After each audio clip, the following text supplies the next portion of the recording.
ওনার স্বামী ভোটাধিকার প্রয়োগ করার অপরাধে ওনাকে ডিভোর্স দিয়েছেন। আমরা এখানে যে কারণে আসছি আপনারা সকলে দেখছেন, একজন ভদ্রমহিলা, উনি প্রথম ভোটার। যে ভোটটা নিয়ে আমরা প্রতিনিয়ত কথা বলেছি যে প্রথম ভোট, নতুন ভোটাররা ভোট কেন্দ্রে যাবে, দীর্ঘ 17 বছর তারা ভোট দিতে পারে নাই। প্রথমত নারী ভোটার, দ্বিতীয়ত উনি প্রথম ভোটার।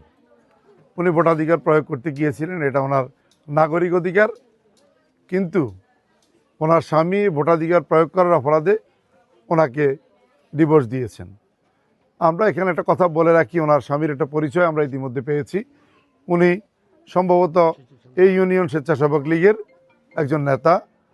উনি দীর্ঘদিন এই ফ্যাসিস্টের রাজনীতির সাথে মানুষের নির্যাতন, নিপীড়ন, উৎপীড়ন তৈরি করার জন্য যেভাবে করে ওইভাবে কাজকর্ম করেছিল, এখন আছে, ছোটোখাটো কাজকর্ম করে, কিন্তু তার যে বেসিক চরিত্র এটা পরিবর্তন হয়ই নাই। আপনারা 2018 সালের নির্বাচনে দেখেছিলেন নোয়াখালী সুবর্ণচরে ফারুল বেগম ধানের শীষ প্রতীকে ভোট দেওয়ার জন্য তাকে গণধর্ষণ করা হয়েছিল।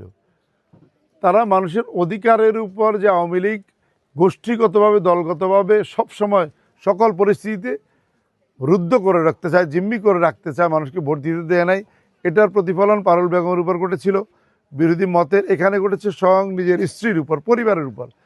তাদের হাত থেকে শুধু রাষ্ট্র, জনগণ নয়, পরিবারও নিরাপদ নয় তাদের কথার বাইরে গেলে। আমরা এই ঘটনায় অত্যন্ত মর্মাহত, দুঃখিত। এটা আমি মনে করি এই অঞ্চলের, এই জেলার, এই উপজেলার একজন নাগরিক হিসাবে আমার নিজের জন্য অত্যন্ত লজ্জাস্কর এবং দুঃখজনক বিষয়। এমন ঘটনা জাতির কাছে উন্মোচিত হলে আমরা এই অঞ্চলের মানুষ হিসাবেও ছোট হওয়ার কথা। তাই আমি এটার প্রতিকার চাই। আমরা দল হিসাবে ওনার পাশে সকল সময় থাকব, যে কোনোভাবেই হোক এটা সমাধান করে ওনার সংসার জীবন সুন্দর হয়, ওনার বাচ্চাদের নিয়ে উনি ভালো থাকতে পারেন, সুন্দরভাবে সুখী সংসার করতে পারেন। এই প্রচেষ্টা আমার এই অঞ্চলের প্রতিটা নেতা করবে, আমরা করব, আমি করব। আমার দলের, আমি আশা করি আমার দলের শীর্ষ পর্যায়ের নেতৃবৃন্দ এই বিষয়টা নিয়ে ভাববেন। এটা শুধু এখানকার একটা ইস্যু নয়, এটা মূলত আওয়ামী চরিত্রেরই একটা বহিঃপ্রকাশ এখানে ঘটেছে।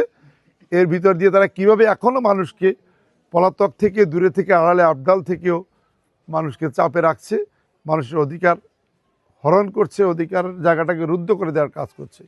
তাই আমরা এর প্রতিকার চাই এবং তার পাশে আমরা থাকার আজকে প্রতিশ্রুতি দিয়ে এখান থেকে যাচ্ছি। আইনি সহযোগিতা লাগুক, সামাজিক সহযোগিতা লাগুক, সকল জায়গায় আমরা ওনার পাশে থাকব। আজকের দিনে ওনাদের প্রতি আমাদের এটাই অঙ্গীকার। আমি নতুন ভোটার, এই নতুন ভোট দিতাম গেছি আজকে, এবারে প্রথম কালকে গেছি। আর আমার স্বামী আমাকে মানা করছে, মানে যাবেলা না। তারপর আমি গেছি, দিন ভোট দেওয়ান তো একটা মহিলার কর্তব্য। তা আমি গেছি, হে ভোট দিতাম, ভোট দিয়ে আসছি। তাই বিকালবেলা হে ঘুম থেকে উঠি, আমার স্বামী মানে ফাঁসের কুঙ্গা লাগা দিছে এনে এনে। আমি আসছিলাম না, আমি আমার ওই শ্বশুর বাড়ি হুরামবাদ গেছিলাম, কিন্তু এভাবে মানে গালিগালাজ করে, কাঁচরা লোক গালিগালাজ করে।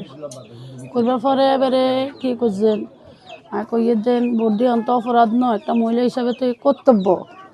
আমি আমার কর্তব্য থেকে আমি ভোটটা দিছি।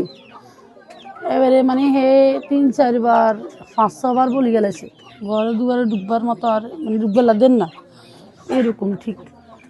তো কত তা কয়েকদিন ভোট দিয়ে অনেকে অপরাধ এসছে, কত গেছত কিলে ভোট দিতে বলি।